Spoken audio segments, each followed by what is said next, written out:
அவனுடைய பெயர் ஆதித்யன். அமைதியாக இருப்பது அவனின் பழக்கமில்லை. ஆனால் அவன் மௌனம் பழகிய ஒன்றாகிவிட்டது. வெளியில் தைரியமான நடை, கண்களில் தீர்மானம், பேசும்போது அளவான வார்த்தைகள். ஆனால் அந்த கண்களின் ஆழத்தில் ஒரு கட்டுப்படுத்தப்பட்ட தனிமை இருந்தது. அவன் வாழ்க்கையை நேசித்தவன் இல்லை, வாழ்க்கையை சமாளித்தவன். பொறுப்புகள் அவனை முதிர்ச்சியாக மாற்றியிருந்தன. உணர்ச்சிகளை வெளிப்படுத்துவது அவனுக்கு தெரியாது. அவன் அதை ஒரு பலவீனமாகவே நினைத்தான். அவளுடைய பெயர் மௌனிகா. பெயருக்கு எதிராக அவள் உள்ளம் மௌனமாக இருந்ததில்லை. ஆனால் அவள் அந்த உள்ளத்தை காட்டிக் கொடுக்க கற்றுக்கொள்ளவில்லை. தைரியமும் நேர்மையும் அவளுக்குள் இருந்தது. ஆனால் அவற்றை வெளிப்படுத்த அவள் ஒருபோதும் அவசரப்பட்டதில்லை. அவள் வாழ்க்கையை எதிர்பார்ப்புகளுடன் பார்த்தவள் அல்ல.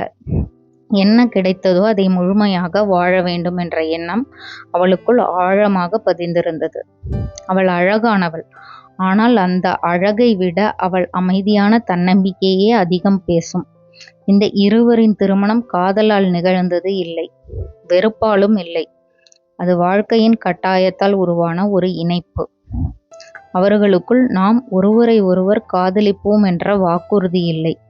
நாம் ஒருவரை ஒருவர் புரிந்து கொள்ள முயற்சிப்போம் என்ற ஒப்பந்தம் மட்டுமே இருந்தது. திருமணத்தின் முதல் நாளே ஆதித்யன் தன்னை ஒரு வரம்புக்குள் வைத்து கொண்டான். அவளுக்கு இடம் கொடுக்க வேண்டும், மரியாதை காட்ட வேண்டும், ஆனால் உள்ளத்தை திறக்கக்கூடாது.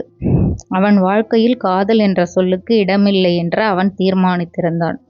மௌனிகா அதை உணர்ந்தாள். அவன் கண்களில் அவள் பார்த்தது அலட்சியமில்லை, அது கட்டுப்பாடு. அந்த கட்டுப்பாட்டை உடைக்க முயல்வது அவளின் குணம் இல்லை. அவளும் தன்னை ஒரு எல்லைக்குள் வைத்து கொண்டாள். அவன் வாழ்க்கையில் அவள் ஒரு பொறுப்பு மட்டுமாக இருக்க முடியும். அவள் அதைவிட எதையும் எதிர்பார்க்கவில்லை. அவர்கள் ஒரே வீட்டில் இருந்தார்கள், ஆனால் ஒரே உலகத்தில் இல்லை. ஒரே அறையில் இருந்தார்கள், ஆனால் ஒரே உணர்ச்சியில் இல்லை.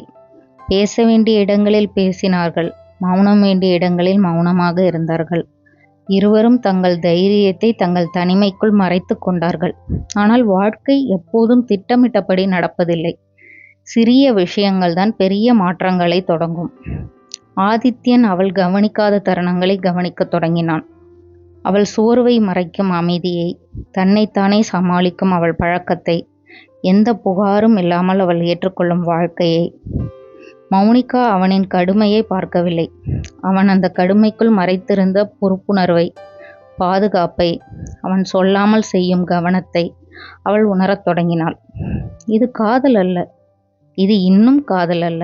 ஆனால் இது காதலாக மாறுவதற்கு முன் இருக்கும் அந்த அபாயகரமான நிலை. ஒருவரை ஒருவர் தவிர்க்க முடியாத அளவுக்கு நெருக்கமாக உணரத் தொடங்கும் அந்த அமைதியான குழப்பம். இந்த திருமணம் அவர்களுக்குள் ஒரு முடிவாக தோன்றியிருக்கலாம்.